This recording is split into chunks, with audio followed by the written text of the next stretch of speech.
Madam जी। हम्म। Madam जी, आपसे कुछ बात करनी थी। बोलो। अब वो आपको तो पता ही है ना कि हम यहाँ शहर में अकेले रहते हैं और हमारा परिवार पूरा गांव में है। हाँ पता है, आगे बोलो।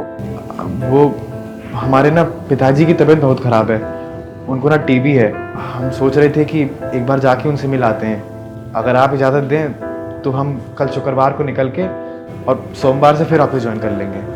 अच्छा अच्छा, तो तुम्हें 2 दिन की छुट्टी चाहिए? हाँ मैडम। नहीं मिलेगी, बहुत काम है ऑफिस में, काम करो जाके। मैडम जी प्लीज़ हमको छुट्टी दे दीजिए, हमारा घर जाना बहुत ज़रूरी है। पिताजी की तबीयत बहुत ज़्यादा ख़राब है और इस उम्र में पता नहीं कब क्या हो जाए। अगर हम उनसे नहीं मिल पाए ना तो जीवन भर मलाल रहेगा कि पिताजी के आखिरी समय में भी उनके साथ नहीं थे हम। एक काम करो, ये ऑफिस बॉय की नौकरी छोड़ दो, फिर अपना सारा टाइम अपनी फैमिली वालों को देना। नहीं नहीं मैडम जी, ऐसा मत बोलिए।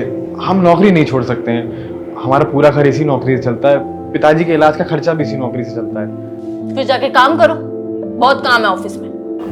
मैडम जी। जाओ।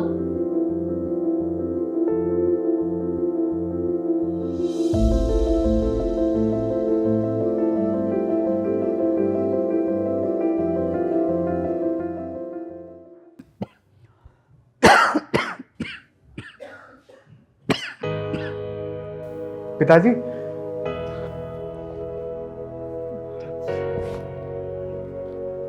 कैसा है? मैं भी एकदम ठीक हूँ। और आपकी तो तबीयत खराब है ना, आप यहाँ कैसे आ गए? बेटा, ये सब तो वो तुम्हारी मैडम के कारण हुआ है। उन्हीं की कृपा से मैं यहाँ तक पहुँच पाया हूँ। उन्होंने कल शाम को अपनी गाड़ी गाँव भेज दी, मैं उसी में बैठ के यहाँ तक आ गया और ठीक से यहाँ पहुँच गया बेटा। लेकिन एक बात समझ में नहीं आई, मैडम ने ये क्यों कहा कि ये सब दक्ष को मत बताना।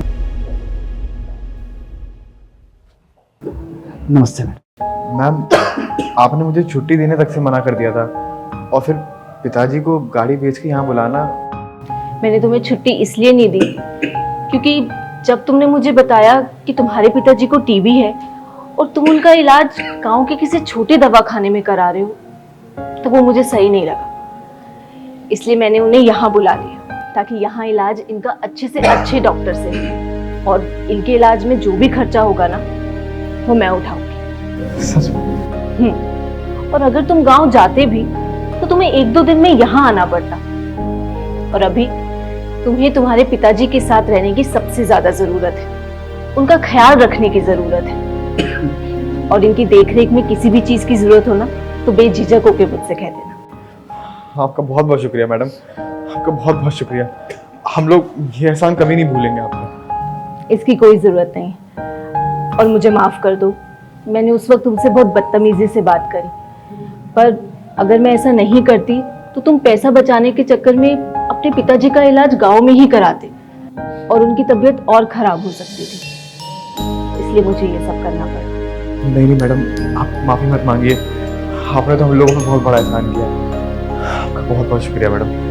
अब जाओ, अपने पिताजी का ध्यान रखो।